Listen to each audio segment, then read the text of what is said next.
Hello there, everybody. It's the 8th of January, Friday, the 8th of January 2010, and I hope everybody's safe and I hope everybody's well. The weather's still a disaster here in Ireland, -5, -6, and I believe Sunday's going to be a bad day, so you know what to do. Stay well wrapped up and see what we're like in a few days' time. Anyway, I just wanted to talk about a sort of a general economic issue, and it's something that has it's been in the back of my mind, and I've asked lots of people that I know that are involved in the economic world, and I didn't really get any.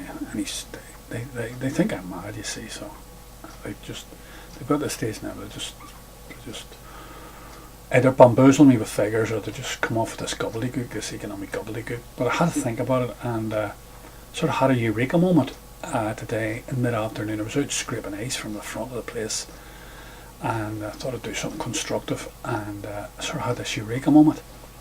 So what this is about is this is a sort of an internal question that I've been internalizing for weeks on end, and the question basically is, why do the sovereign funds, the pension funds, the big international banks, the countries and the international individuals who buy our treasuries, or buy treasuries generally, who deal in treasuries and government bonds, why do they put us in exactly the same basket as Greece, or just behind Greece? And I couldn't work it out. I was looking at GDP figures and looking at net indebtedness and all this. Didn't compute. And then all of a sudden, as I say, it popped into my mind, and I think this is the explanation for it. It's like if you were to sort of pull a veil back, and all of a sudden there are two things there that you couldn't see until you pulled back the veil. And the two things that relate to Ireland that are not included in our general accounts, you know, that the Central Statistics Office don't issue. They do issue them, but they issue them separately. They don't issue both them as part of the accounts, our general accounts. Is number one NAMA. That's number one. And the second thing, which is just as important, because for us it's a big figure, for most other countries it's not a big figure, it's the difference between our GDP and our GNP here in Ireland. And I'll just deal with both these, and then I'll do the little summation.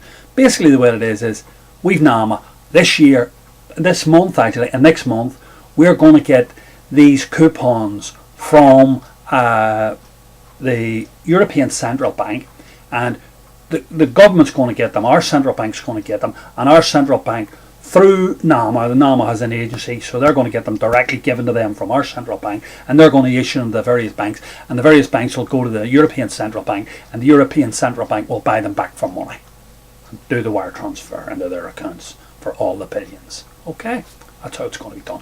So we're talking about 54 billion euros that has to be added on this year to our indebtedness. Okay. Now, at the end of this year, it's already been stated quite clearly by the National Treasury Management Agency that our national debt will be around about 100 billion euros.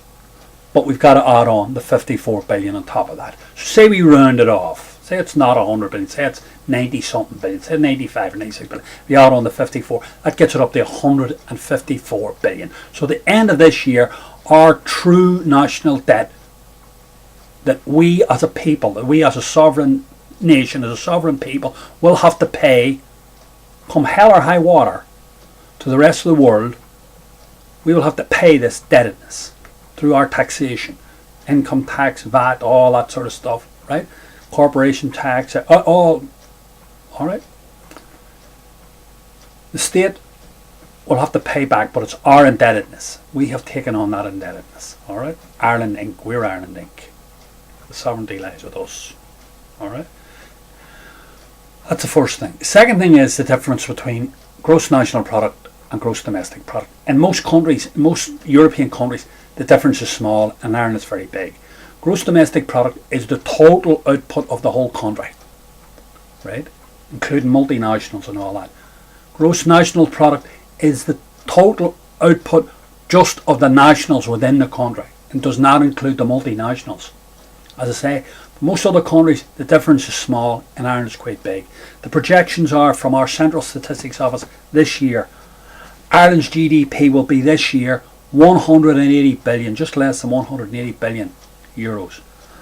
Our gross national product will be 150 billion. That's nearly 20% of a difference.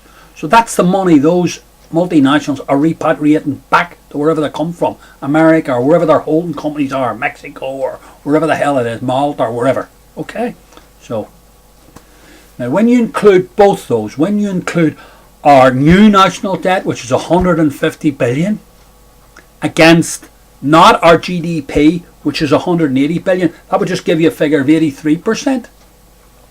All right, that's again still nowhere near what Greece is. Greece 108%.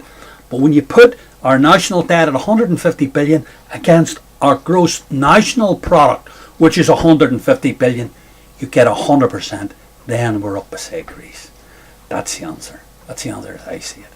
And it explains everything to me, because these guys who make all these investments, they don't do it off their own volition. They do it in conjunction with leading theorists, economic theorists, and they see behind the onion peel. They know exactly what they're looking for.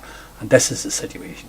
So on the second week, beginning of the second week in January, in a cold, bleak Ireland where the temperature is -6, -7, or -7, all of a sudden reality is setting in. You know where I'm coming from. It's not a pleasant picture. Bye.